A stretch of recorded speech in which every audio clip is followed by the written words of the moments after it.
Bonjour à tous, je vous propose cette 13e rencontre dans le cadre de ce bloc de cours que j'ai intitulé Analyse vectorielle et intégrale multiple. Je vous rappelle qu'au cours des 12 précédentes séances, nous avons abordé autant que faire se peut les différents aspects et propriétés des fonctions à plusieurs variables.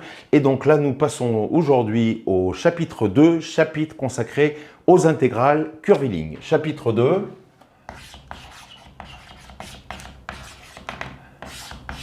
Les intégrales curvilignes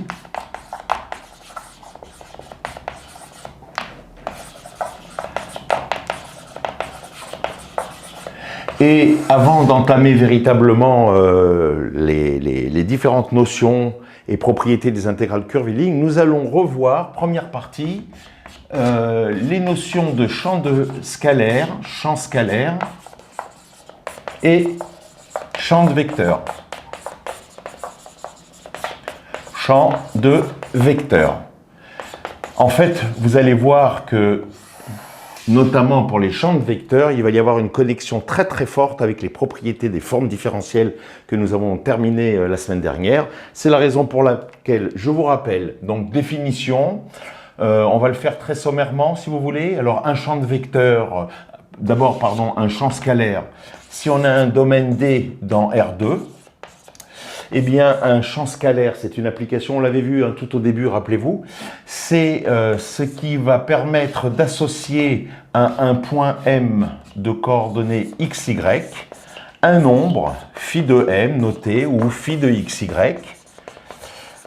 Autrement dit, c'est une application qui va de R2 dans R, mais du point de vue de la physique, c'est extrêmement important de se rendre compte le saut que l'on fait à partir de ce formalisme mathématique, puisque à chaque point de l'espace, ici l'espace à deux dimensions, une grandeur physique est associée, et donc lorsque l'on bouge d'un point à un autre, eh bien cette grandeur physique varie. C'est le cas de la pression, de la température, qui sont des grandeurs scalaires.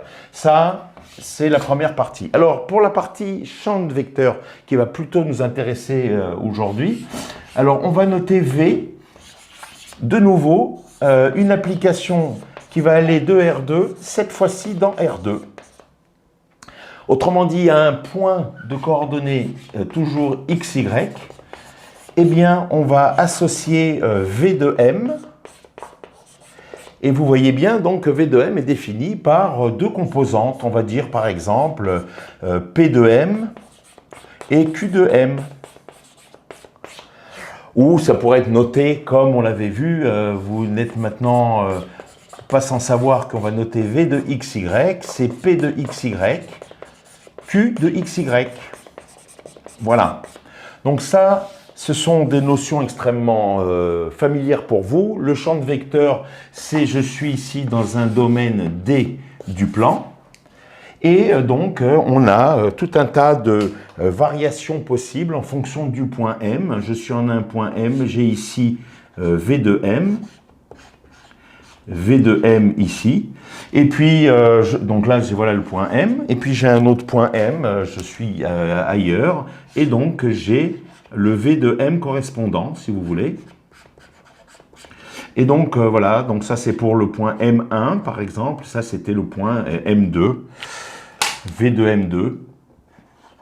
Donc tout ça, on l'avait déjà vu lors de la première séance, rappelez-vous. Alors ce qui va nous intéresser maintenant, ce sont des champs de vecteurs particuliers pour faire cette connexion étonnante, mais vous allez voir extrêmement naturelle, avec les formes différentielles. Donc, définition, on va considérer des champs de vecteurs particuliers, soit grand V, un champ de vecteurs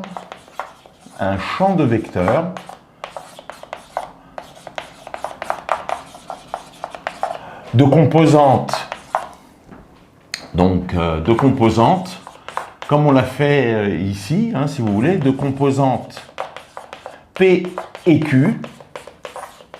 Et là, je vais rajouter, je pourrais être, on va dire, en version basse au niveau des hypothèses, mais je vais tout de suite proposer un peu de régularité pour être tranquille par rapport à ce qui va nous intéresser. Donc, composantes P et Q de classe C1 sur donc D une partie de R2. Pour l'instant, on va dire, on n'a pas de propriété topologique particulière sur D, mais on considère donc ce champ de vecteurs. Ça veut bien dire quoi? Ça veut dire donc que V de M, c'est V de XY, c'est ce qu'on a écrit en bas, et c'est donc P de XY, Q de XY, et ces deux fonctions de deux variables, d'où les 12 séances sur les fonctions à deux variables, eh bien, sont des fonctions de classe C1, c'est-à-dire qu'elles amènent des dérivées partielles d'ordre 1 continu. Alors, si on considère un champ de vecteurs de la sorte, on dira que le champ grand V est un champ de gradient,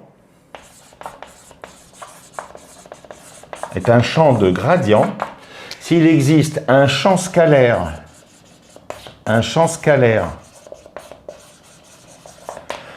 grand U de classe C1 lui-même, de classe C1 sur grand D, tel que, vous l'avez deviné certainement, tel que, eh bien, grand V égale gradient de U. Autrement dit, on pourrait le noter de cette manière-là, c'est-à-dire, donc là c'est la définition, je vais donc en termes de remarques un peu compléter cette histoire.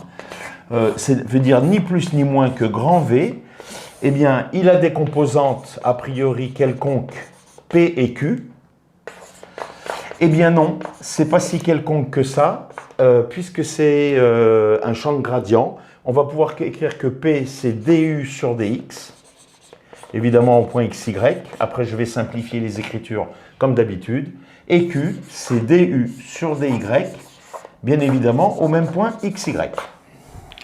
Qu'est-ce qui caractérise ces champs de gradient? Ça, c'est la première question. Alors évidemment, vous en avez déjà entendu parler en physique. Notamment pour ceux qui parmi vous font de la physique, des champs de gradient. Il y en a de nombreux. Ce qui va nous intéresser dans un premier temps, avant de voir des applications, c'est la caractérisation de ces champs de gradient. C'est le premier théorème de caractérisation de ces nouveaux champs de vecteurs particuliers, s'écrivant comme le gradient d'une fonction scalaire, plus précisément d'un champ scalaire. Donc vous voyez ici, on a un champ de vecteurs. Et ce champ de vecteurs, eh bien, il n'est pas si quelconque que cela. On va l'appeler un champ gradient. Voilà les mots importants. Et le champ de gradient, c'est un champ qui s'écrit en fonction, finalement, d'un champ scalaire, c'est-à-dire d'une fonction qui, au point xy, associe un nombre. D'où, si vous voulez, l'écriture qui est ici. Ça, c'est la première chose. Alors, théorème.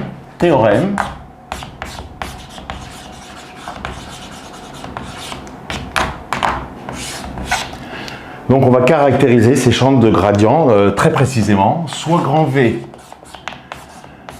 un champ de vecteurs, un champ de composantes P, Q, P et Q, donc de classe C1 sur grand D, un sous-ensemble de R2. Eh bien, grand V est un champ de gradient,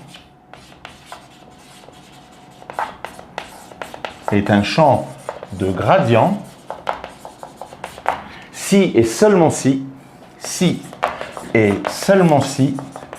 condition donc très forte, eh bien, la forme différentielle, voilà le premier lien, la forme différentielle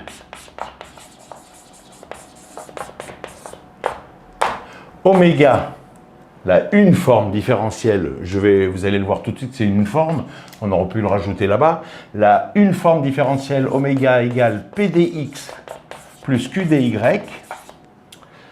est exacte sur grand D.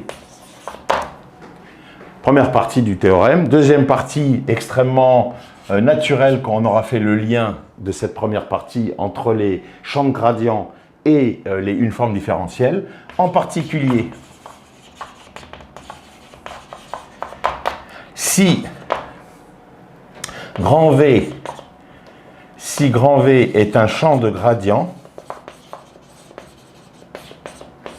si grand V est un champ de gradient, alors ça tombe sous le sens, mais on va le dire quand même très explicitement, quel que soit xy appartenant à D,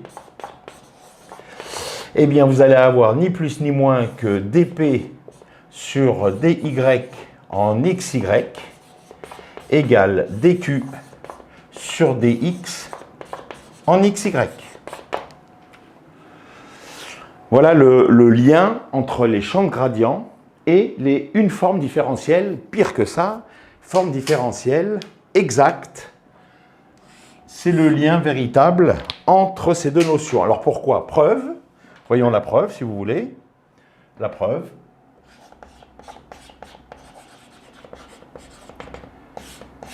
Grand V, on va partir, on a a priori double sens à établir, mais on va fonctionner par équivalence. Donc on va très naturellement avoir les équivalences qui vont se succéder les unes après les autres, comme vous allez le voir. Grand V est un champ gradient, de gradient. Alors, c'est pas si et seulement si, mais c'est si, hein, c'est la définition qui est là. Un champ de gradient, c'est sa définition. Donc, le si et seulement si est un peu surdimensionné. C'est si, mais donc seulement si, évidemment, puisque c'est sa définition. Si il existe U appartenant à C1 de D, donc un champ scalaire de classe C1 sur D, c'est encore écrit ici, tel que, eh bien, vous l'avez encore l'histoire, c'est tel que P.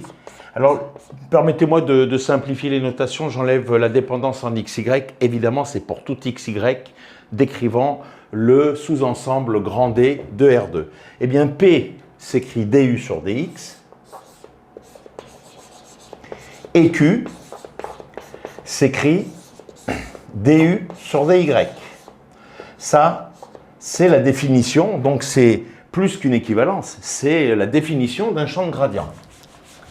Ah oui, mais alors, si je considère, je fabrique en quelque sorte maintenant, à partir de ces fonctions P et Q qui définissent mon champ de vecteur grand V, imaginons que je construise, je constitue la forme différentielle P dx plus Q dy. On doit démontrer qu'elle est exacte finalement, de manière équivalente. Et ça, c'est quelque chose que vous pouvez tranquillement établir à partir du moment où le champ de gradient, ou le champ de vecteur est un champ de gradient. Donc si à partir de ce champ de vecteur, je vais maintenant constituer la forme oméga, je vais la constituer, cette forme, une forme différentielle. Eh bien, c'est une forme différentielle fort de la connaissance du champ de vecteur grand V, qui n'est pas simplement un champ de vecteur de composantes P et Q, mais qui est un champ de gradient, c'est-à-dire que P et Q s'écrivent de cette manière-là. C'est une forme s'écrit en remplaçant du sur dx, dx, plus du sur dy, dy,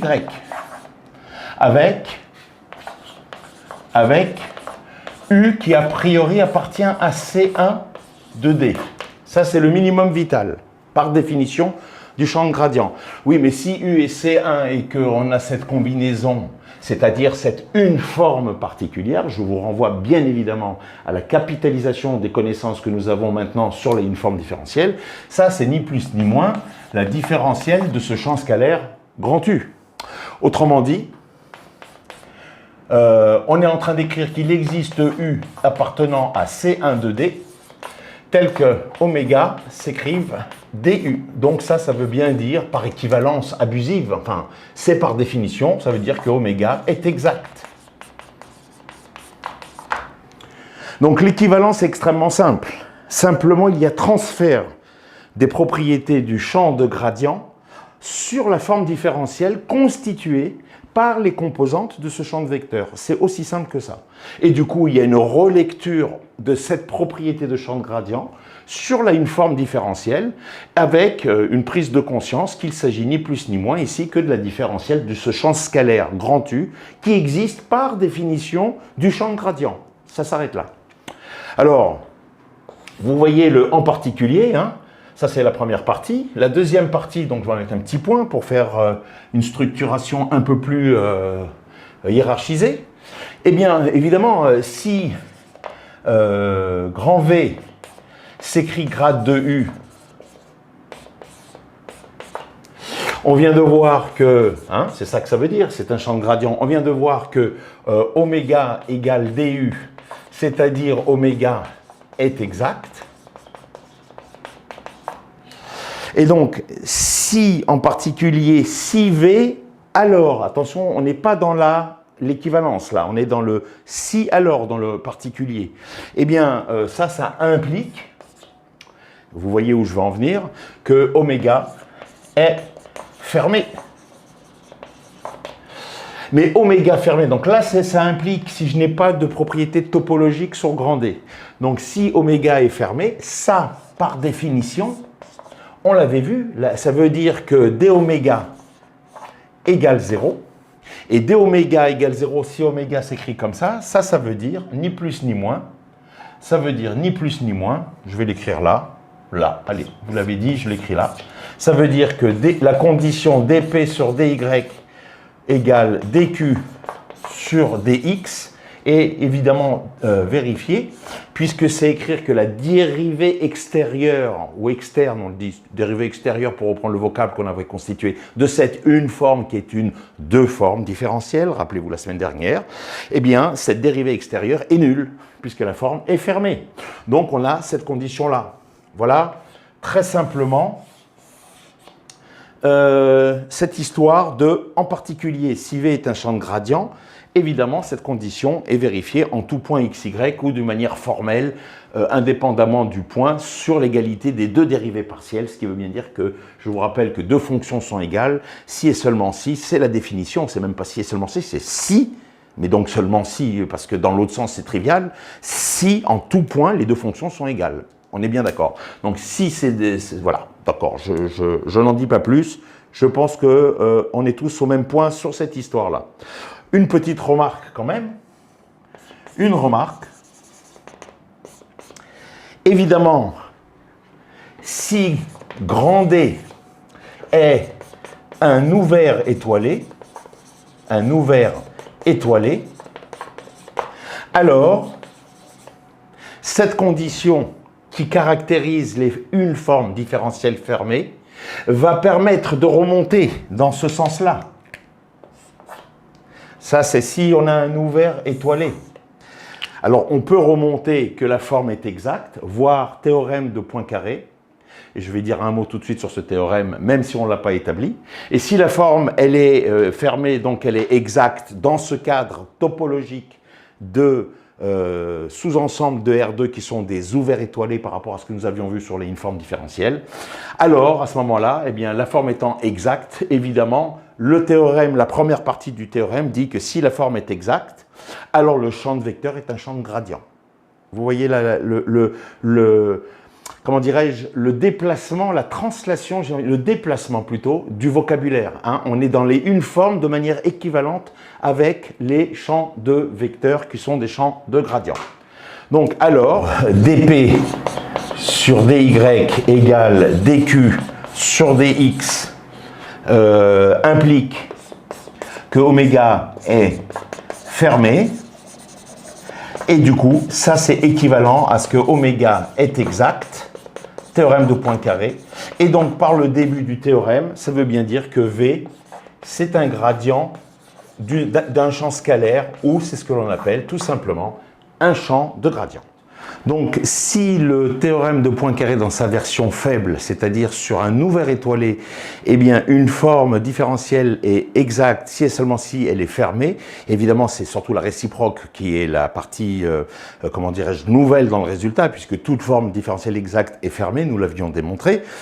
Eh bien, la réciproque, dans la version faible, ce sont pour les ouverts étoilés. C'est ce que j'ai utilisé ici. Remarque suivante. Remarque suivante. J'ai envie de dire théorème de Poincaré que l'on verra plus tard, hein, comme je l'ai évoqué, version forte. C'est comme ça qu'elle est référencée dans la littérature. Eh bien, si grand D est un domaine, on l'appelle, en termes de caractérisation, simplement connexe. Et donc, on va se faire une idée très simple aujourd'hui de ce qu'on appelle un domaine simplement connexe, c'est-à-dire un domaine sans trou. Sans trou.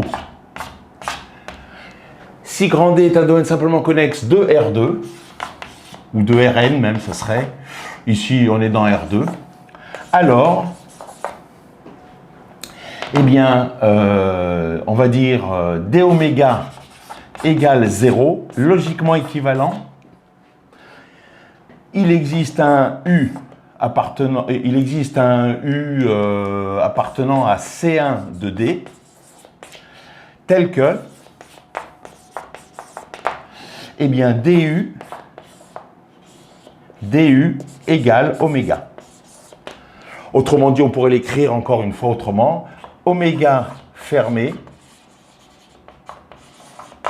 est équivalent à oméga exact lorsque l'on a un domaine simplement connexe, c'est-à-dire un domaine sans trou. Hein.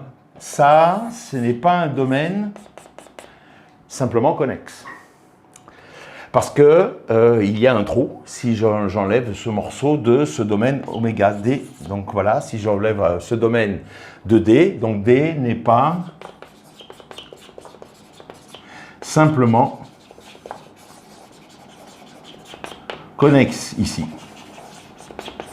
Évidemment, un cercle est un domaine simplement connexe, c'est un domaine connexe, mais c'est un domaine sans trou, donc simplement connexe.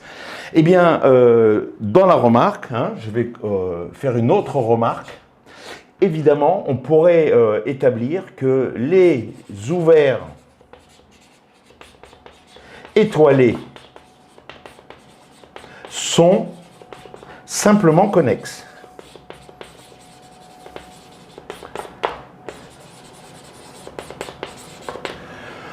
Donc voilà, c'est une précision qui permet d'élargir les applications. C'est uniquement pour cela que j'ai préféré vous en parler.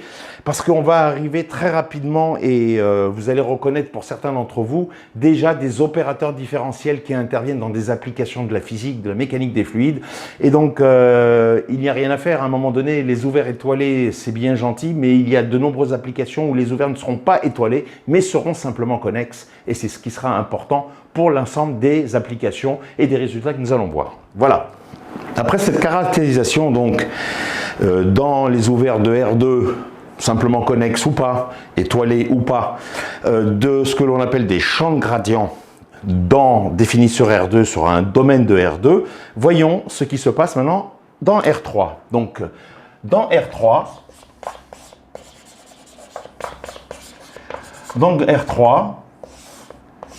eh bien, un champ de vecteurs,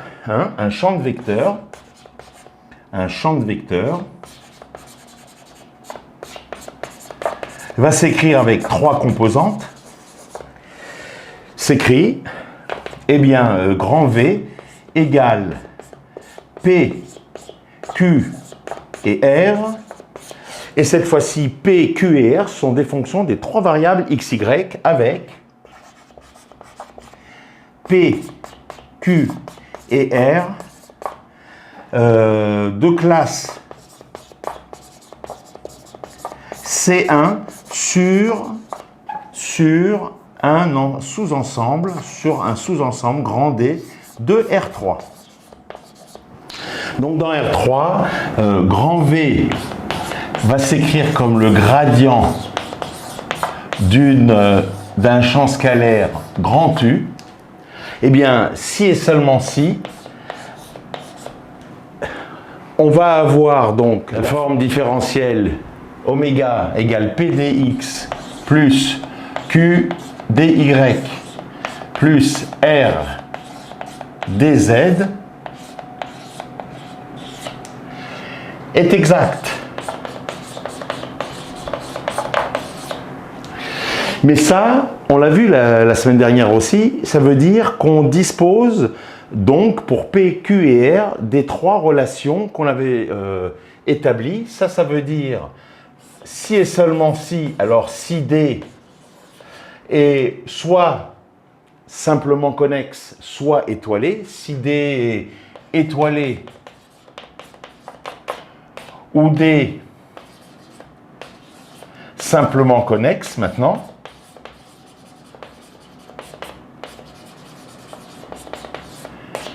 eh bien, on a l'équivalent des relations entre les dérivées partielles P et Q. Maintenant, on a trois relations, rappelez-vous, à savoir, qui caractérisent le fait que cette forme différentielle est fermée, en fait, puisqu'elle est exacte, donc elle va être fermée.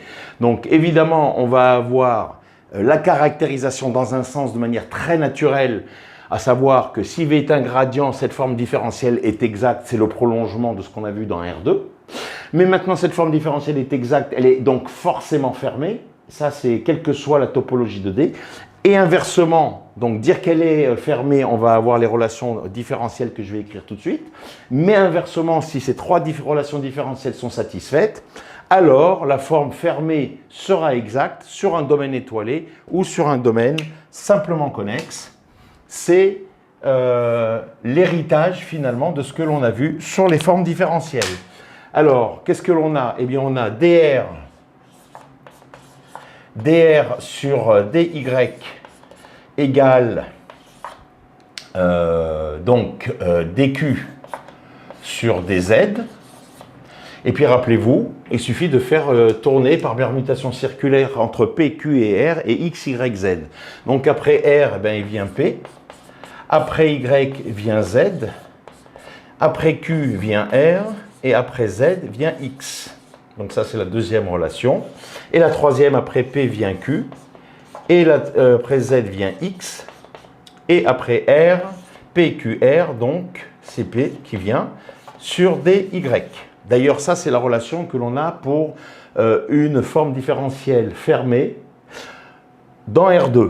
Et donc, ça, c'est les deux relations, vous voyez, où évidemment, R intervient de manière prédominante, c'est-à-dire cette troisième composante du champ de vecteur grand V, d'une part, ou de la forme différentielle ici. Alors maintenant, vous allez comprendre pourquoi on introduit, à partir de ces conditions-là, un vecteur dans cette analyse vectorielle que vous avez déjà rencontré, mais qui sort un petit peu, on ne sait pas trop toujours d'où vient-il ce vecteur. Eh bien, on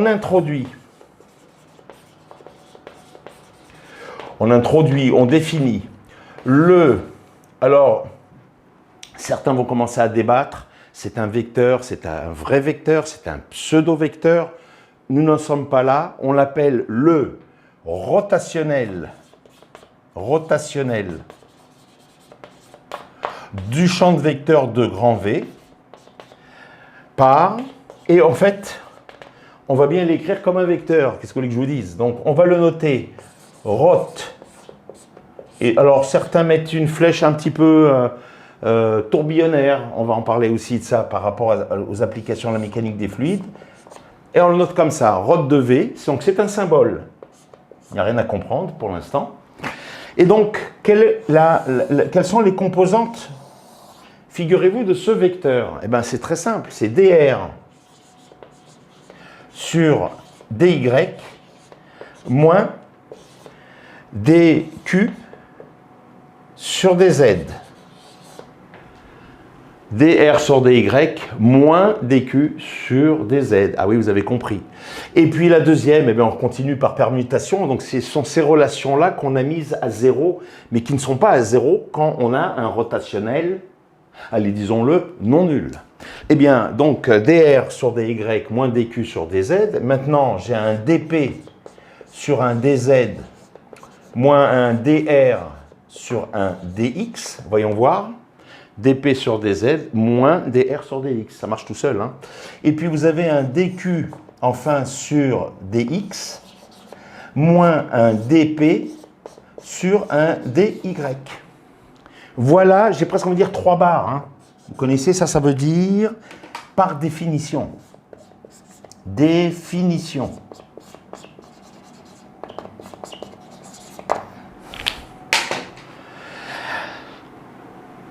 D'accord? Donc ça, c'est ce que l'on appelle le vecteur rotationnel.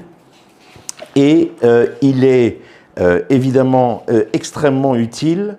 Alors, on va maintenant, à partir de ce vecteur, écrire une toute première propriété, c'est-à-dire un premier théorème concernant les propriétés de ce rotationnel, en fonction des propriétés que l'on a vues, c'est-à-dire en fonction de la forme différentielle associée.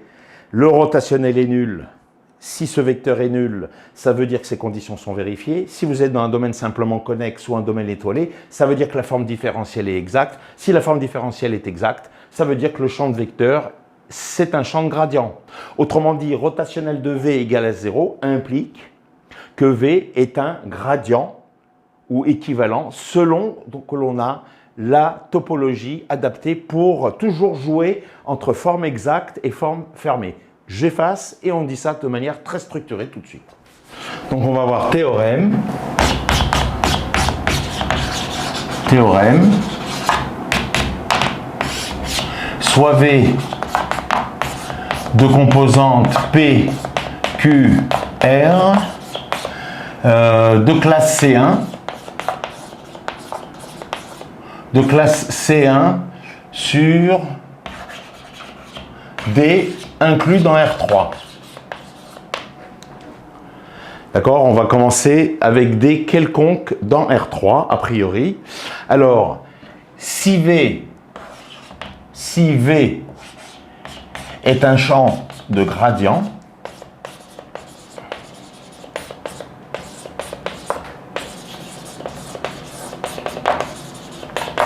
alors, eh bien, rotationnel de ce champ de vecteur grand V est égal à 0. Qu'est-ce que vous voulez que je vous dise? Tout est écrit, par hasard. Donc, si V est un champ de gradient, hein, donc démonstration, hein, oui, tout de suite démonstration.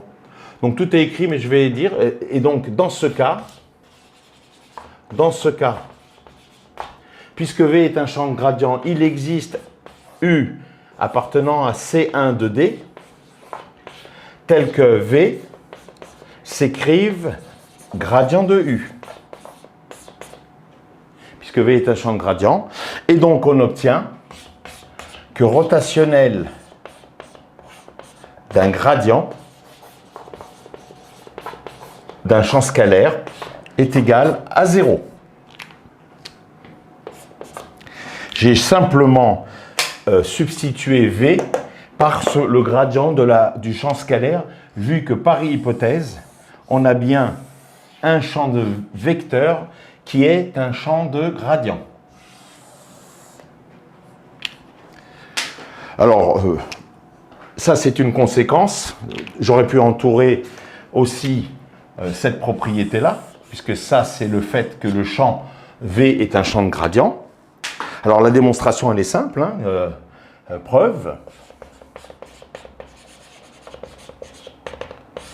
Si V est un champ de gradient, c'est bien ce dont on dit, c'est si, alors, n'est-ce pas? Donc on a V est un champ de gradient, donc V qui s'écrit P, Q, R, s'écrit grade de U, avec U, C1. Oui, mais ça veut dire... Si V est un champ de gradient, ça veut dire que la forme oméga égale P dx plus Q dy plus R dz, c'est le prolongement du théorème qu'on a vu dans R2, même cause, mêmes effets, est exact. Et donc ça implique que oméga est fermé. Mais si oméga est fermé, ça implique, c'est même équivalent, là pour le coup, là on a perdu l'équivalence, comme je l'ai dit il y a un instant, en fonction de la nature topologique. Donc D pour l'instant, il est ce qu'il est, sans propriété topologique particulière. Donc ça implique que oméga est fermé. Voilà, c'est même mieux sans le E. Ah non, si c'est une forme fermée, bien sûr, c'est une forme fermée. Et dire que oméga est fermé, ça veut dire que rotationnel de V égale 0. Parce que rotationnel de V égale 0, ça veut dire ces quantités-là, nulles.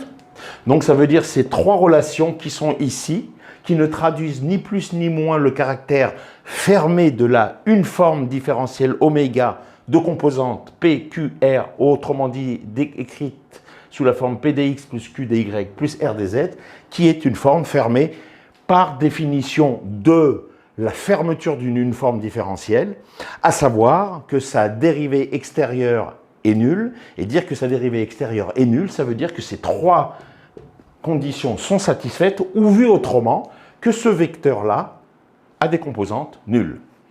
Donc ça, c'est particulièrement simple. La réécriture qui est ici n'est pas à démontrer. On a un champ de gradient, donc V s'écrit grade de U, donc au lieu d'écrire rot de V égale 0, j'écris rot de grade de U égale à 0. Remarque, elle est encore écrite ici. Remarque, vous pourriez la faire.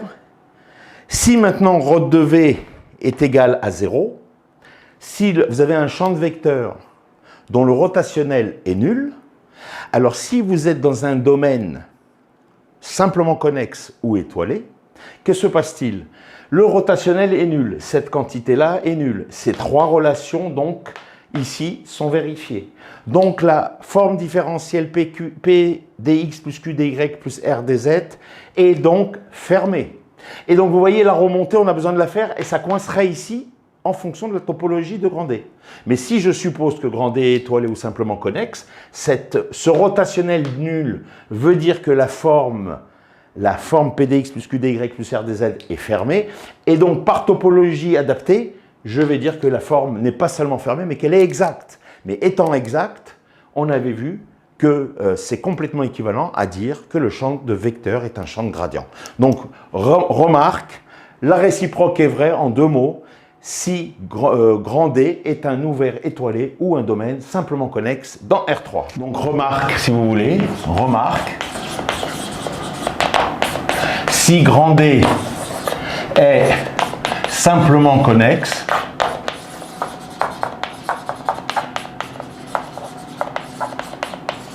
donc, parmi les simplement connexes, il y a les domaines étoilés, je vous le rappelle. Alors, rot de V égale 0 implique que oméga égale PDX plus QDY plus RDZ est fermé. Ce qui est équivalent à ce que oméga est exact. Parce qu'on est sur un domaine simplement connexe. Théorème version forte de Poincaré. Et donc ça, c'est complètement équivalent du coup à ce que grand V s'écrive comme gradient d'une fonction scalaire. Grand V est un champ de gradient.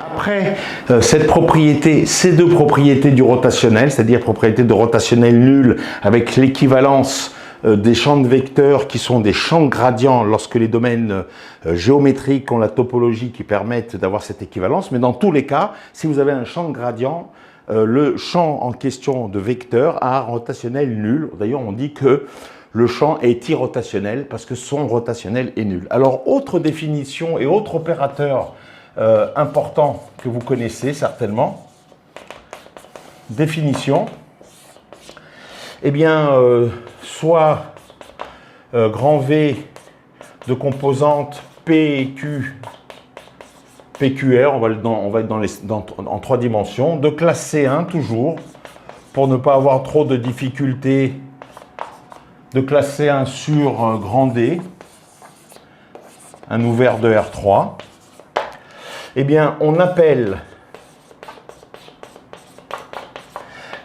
divergence ou la divergence de ce champ de vecteurs grand V, on appelle divergence de grand V la quantité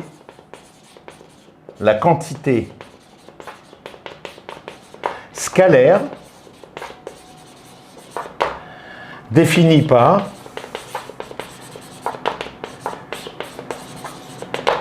eh bien on la note cette quantité scalaire div de grand V, voilà, égale eh bien dp, la première composante est dérivée partiellement par rapport à x, à laquelle on rajoute la dérivée partielle de la deuxième composante dérivée par rapport à y, et puis on rajoute la dérivée de la troisième composante dérivée par rapport à z. Donc là, c'est encore un signe de définition, donc il n'y a rien à comprendre. Alors, PQR dépend de x, y, z, donc cette combinaison-là, c'est une fonction de x, y, z. Donc en fait, ce que j'ai appelé dans un premier temps la quantité, qui est scalaire, vous pourriez très bien dire que en fait, la divergence, c'est un champ scalaire, puisque vous avez que cette quantité dépend de x, y, z, donc à un x, y, z, vous avez la valeur de la divergence en ce point. Vous changez de point, vous avez donc une autre valeur. Alors, propriété de cette divergence par rapport au rotationnel, eh bien, théorème.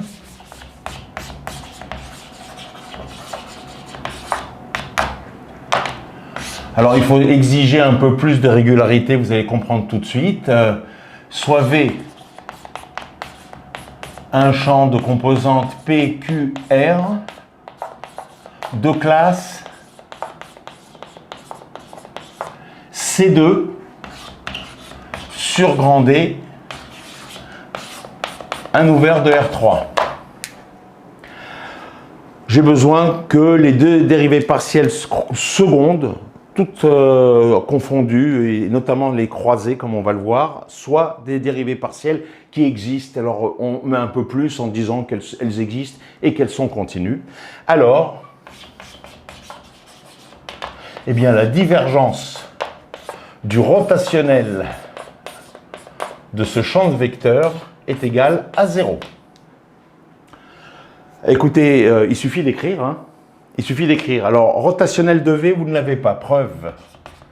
Preuve. Vous l'avez sous les yeux.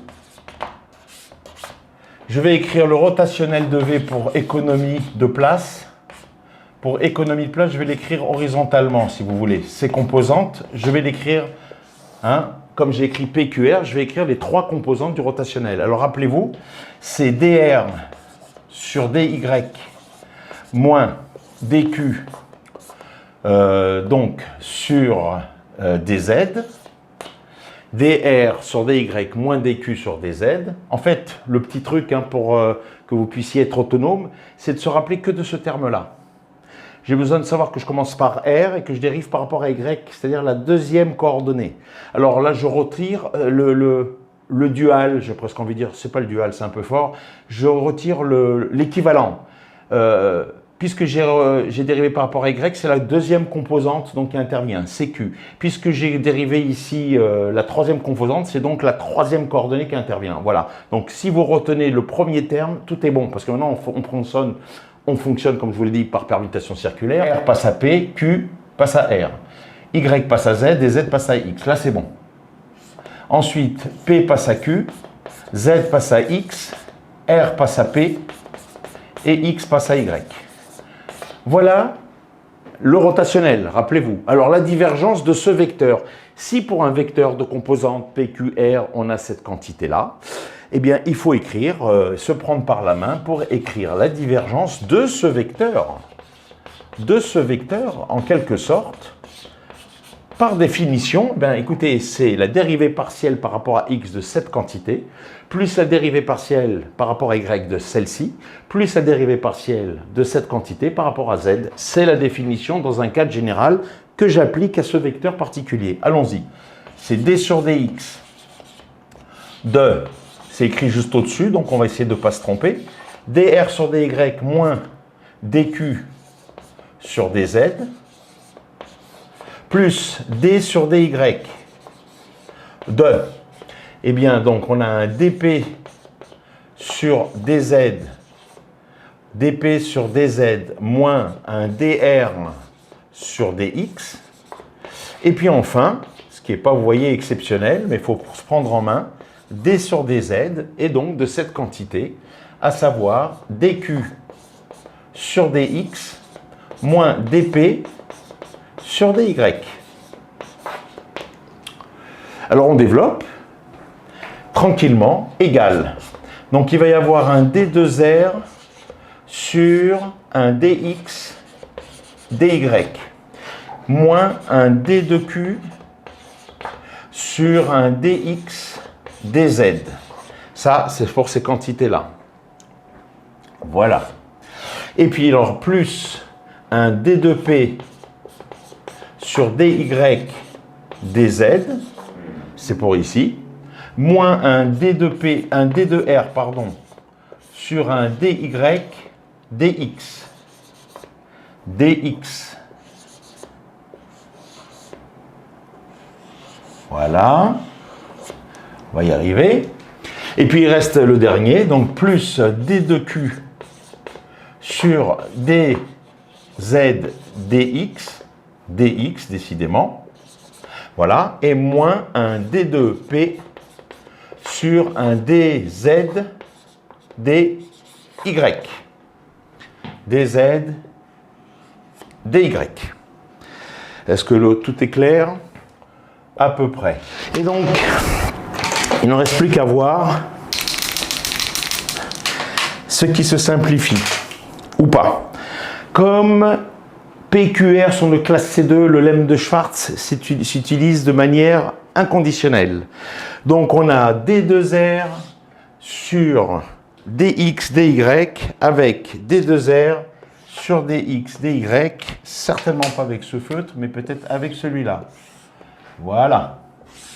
On a bien un signe moins, c'est entendu. On a d2q sur dx dz, d2q sur dz dx, ici avec un signe plus, ici avec un signe moins. C'est parfait. Et on a d2p sur dy dz, d2p sur dz dy, rebelote. Monsieur Schwartz nous donne que cette combinaison est totalement nulle. Autrement dit, si V est un champ de vecteurs suffisamment régulier, de classe C2, eh bien la divergence du rotationnel est nulle.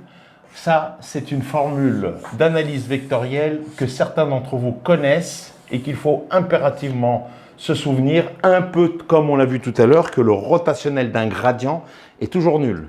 C'est-à-dire que si un champ de vecteurs est un champ de gradient, son rotationnel est nul. La réciproque n'est seulement vraie que lorsqu'il y a une géométrie particulière. Je vais m'arrêter là. La prochaine fois, nous allons aborder le Laplacien, d'autres propriétés, et puis glisser très gentiment vers les intégrales curvilignes que certains d'entre vous attendent avec impatience. Je le comprends, c'est promis, ça arrive. À très bientôt. Protégez-vous et puis partagez ces vidéos, cette chaîne, faites profiter vos amis, c'est ça que ça veut dire. Bonne journée.